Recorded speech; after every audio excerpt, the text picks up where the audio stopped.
अस्सलाम वालेकुम students. I hope कि आप बिल्कुल खैरियत से होंगे। 9th क्लास कंप्यूटर साइंस की हमारी आज की इस वीडियो में हम डिस्कस करेंगे styling HTML elements with fonts, colours, backgrounds and styling fonts. Obviously इसके अंदर हम लोगों ने HTML एलिमेंट्स के अंदर की जो है वो यानी कि उन HTML की जितने भी एलिमेंट्स हैं उनकी स्टाइलिंग करनी है, लेकिन with the help of CSS। तो हम लोगों ने CSS यानी कि कैस्केडिंग स्टाइल शीट यूज़ करनी है। अच्छा, एक चीज़ ये तो हम लोग क्या करेंगे, यहाँ पर जो भी हम स्टाइलिंग यूज़ कर रहे हैं वो आप लोग एक्सटर्नल फाइल के हवाले से बात कर रहे हो। अब यहाँ पर आप ना तो इनलाइन स्टाइल यूज़ कर रहे हो, हम लोगों ने अपनी प्रीवियस वीडियो में पढ़ा था, एक इनलाइन, एक हमारे पास इंटरनल और एक तीसरा मेथड होता है CSS को और HTML को इकट्ठा यूज करने का, एक्सटर्नल फाइल। ठीक है, ये दोनों मेथड अगर आप उसी HTML की फाइल के साथ और ये वाला मेथड अगर आपने HTML की फाइल अलग बनानी है CSS की अलग, तो उसको बोलते हैं एक्सटर्नल मेथड। ठीक है, और आप एक्सटर्नल CSS की फाइल बनाकर उसको HTML के साथ में लिंक के टैग के जरिए से अटैच कर देते हो। इनमें से सबसे ज्यादा प्रेफरेंस जो है वो इनलाइन की होती है। मीन्स के अगर हम लोग इन तीनों को इकट्ठा इस्तेमाल करें किसी एक ही एलिमेंट के ऊपर, अगर आप ये तीनों इकट्ठे इंप्लीमेंट करते हो तो सबसे ज्यादा जो है वो प्रेफरेंस इसकी होगी और सबसे पहले इसका इफेक्ट आपको नजर आएगा। ठीक है जी, उसके बाद एंड सो ऑन, इसी तरीके से ये चलता जाएगा। अच्छा खैर, अब हम चलते हैं जी इस टॉपिक के ऊपर। We can change the appearance of text on a web page using CSS। हम अपने टेक्स्ट की प्रॉपर अपीयरेंस, उसका साइज, उसकी शेप, फॉन्ट फैमिलीज होती है ना, अभी यहाँ पे बात करेंगे, और उसका साइज वगैरह, उसका कलर, ये सारी चीजें आप चेंज कर सकते हो with the help of CSS। और this includes changing the font family. आप इसके अंदर क्या क्या शामिल है उसने बता भी दिया कि ये जो हमने आपको बोला है अपीयरेंस चेंज करने का, उसमें फॉन्ट फैमिली है, साइज है, वेट है और स्टाइल है। इसके अलावा आप कोई चीज बदल नहीं सकते। तो ये 4 एट्रीब्यूट्स मोर देन इनफ है। इसके अलावा हमें तकरीबन किसी फॉन्ट के ऊपर कुछ इससे अच्छा इफेक्ट ये होता है कि ट्रांजिशंस या एनिमेशंस होती है, वो आगे जाके इंशाल्लाह देखेंगे। बाकी तो तकरीबन ये रीजनेबल हो जाएगा कि अगर आप अपने किसी पैराग्राफ, क्योंकि सिलेक्टर हमने यहाँ पे क्या चूज किया, पैराग्राफ, इसका मतलब है कि हमारे HTML के पेज के अंदर जितने भी P टैग्स होंगे, पैराग्राफ के टैग्स होंगे, हम उनके ऊपर चेंजिंग्स करने वाले हैं। कौन सी जी? ये वाले, with the help of external CSS file. External CSS file के जरिए कौन कौन सा जी?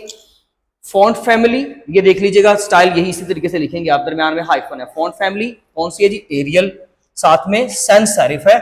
एक हमारे पास MS वर्ड में भी अगर आप देखोगे या HTML में अगर आप देखें तो एक सेरिफ स्टाइल होता है और एक होता है सैंस सेरिफ। ठीक है, अब ये दोनों स्टाइल्स का क्या मतलब है जरा देख लीजिएगा।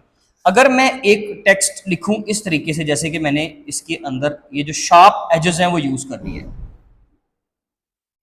आप समझ रहे हो बात को? शार्प एज, यहाँ पे भी एक उसका जो है वो स्टॉक मैंने जो है वो बाहर निकाल दिया। तो ये अगर ये वाली नोटेशन होगी तो that is called as serif. और सैंस सैरिफ में ये होता है कि राउंडेड, कुछ भी नहीं, कोई स्टॉक आपने बाहर नहीं निकालना, इस तरीके से सिंपल प्लेन राइटिंग जो होती है। तो यहाँ पे हम लोगों ने बताया कि एरियल में लिखो, साथ में सैंस सैरिफ स्टाइल आप लोग यूज करो, सिंपल। तो अगर ये इसका मतलब बिल्कुल हरगिज ये नहीं कि ये पूरा एक नाम है, नो, ये एरियल लिखने के बाद फिर आपने बोला कि साथ में सैंस सैरिफ भी यूज करो। ठीक है जी, तो वो अगर आप सैरिफ लिख दोगे तो वो इस तरीके से लिख देगा एरियल का स्टाइल। तो ये बेसिकली, वैसे तो एरियल होता ही राउंडेड है, यानी कि सैंस सैरिफ होता है। तो हम लोगों ने वो साथ फॉन्ट फैमिली यूज कर ली। इसके अलावा आप यूज कर ले वर्डाना, यूज कर ले टाइम्स न्यू रोमन, कर ले डिफरेंट, जो भी HTML आपको अलाउ करता है, CSS अलाउ करता है। ठीक है, अच्छा, इसके अलावा है हमारे पास फॉन्ट साइज। फॉन्ट साइज आप जितने मर्जी पिक्सल का दे दें, बस अपने पेज की विड्थ लेंथ का ख्याल रखें और कोई इशू नहीं, आप जितनी मर्जी बड़ी वैल्यू दे दें।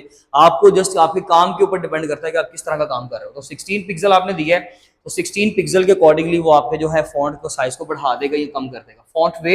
फॉन्ट वेट जैसे बोल्ड है, बोल्डर है, लाइटर है, नॉर्मल है, तो ये डिफरेंट टाइप्स के वेट्स होते हैं। अगर आप नॉर्मल लिखते हो, वो तो आप नॉर्मल तो नहीं भी लिखोगे तो वो नॉर्मल शो करवा देगा, वरना लोग बोल्ड लिख देते हैं, यानी कि थोड़ा सा बोल्ड हो गया, बोल्डर।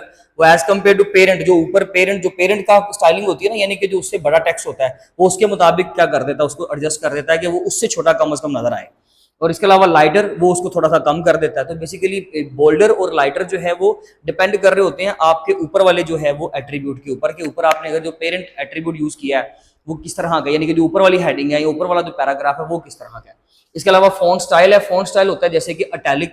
इसके अलावा आप ओब्लीक इस्तेमाल कर लेते हो, इसमें लोग ओब्लीक यूज कर लेते हैं, ये भी थोड़ा सा स्लैंटेड होता है। इसके अलावा लोग जो है वो नॉर्मल भी यूज कर लेते हैं। ठीक है जी, एक नॉर्मल टेक्स्ट होता है जैसे कि सिंपल, मैं यहाँ पे लिख देता हूँ A बी और सी, और एक होगा कि थोड़ा सा मैंने अटैलिक कर दिया, इसको अटैलिसाइज कर दिया, इस तरीके से थोड़ा सा टिल्ट करवा दिया। ठीक है जी। तो ये बेसिकली होता है कि अटैलिक में तो प्रॉपरली आपका टेक्स्ट जो है ना वो हर टेक्स्ट को ही, हर लेटर को इवन जो है आप थोड़ा सा टिल्ट करवा देते हो। स्लैंटेड ही होता है कि एक स्पेसिफिक एंगल पे आप अपनी राइटिंग को झुका देते हो, जैसे कि मैंने ये लिखा इस तरीके से, समझ रहे हो, स्लैंट कर दिए थोड़ा सा, एक स्पेसिफिक एंगल पे अब सारी राइटिंग जा रही है। लेकिन अटैलिक में प्रॉपरली, अब मैं प्रॉपर उसको लिख नहीं पा रहा हूं, तो जैसे कि अगर हम लेट्स सपोज यहाँ पे ऐसे कर लेते हैं, छोटा लेटर लिख लेते हैं ऐसे, तो मैंने हर लेटर को कोशिश करनी है कि वो मैं क्या करूं, अलग से उसको टिल्ड करवाऊं और अलग से उसके अंदर वो इफेक्ट अटैलिसाइज करने का नजर आए। तो that is the way actually कि जिस तरीके से हम लोग क्या करते हैं एक्सटर्नली ये सारी चीजें यूज करके तो हम अपने फॉन्ट्स की अपीयरेंस को बदल सकते हैं। ठीक हो गया। आप इसकी प्रैक्टिस करें प्रैक्टिकली, क्योंकि मैंने प्रैक्टिकली पिछले वीडियो में स्क्रीन पर करवाया हुआ है, तो हम ज़्यादा ड्यूरेशन वीडियो की बढ़ा नहीं सकते। आप लोग इसकी प्रैक्टिस कीजिएगा, फिर कोई क्वेश्चन कोई क्यूरी हो तो फिर बताइएगा, क्योंकि बोर्ड पे जस्ट मैंने ब्लैक में करवा दिया। आप इसको प्रॉपर ग्राफिक्स के साथ, डिफरेंट कलर्स के साथ करके ट्राई करें, आपको अच्छा लगेगा और आपकी इंशाल्लाह प्रैक्टिस भी बहुत अच्छी हो जाएगी। आप मिलेंगे इंशाल्लाह नेक्स्ट वीडियो में। अपना बहुत ज़्यादा ख्याल रखें। Thank you so much.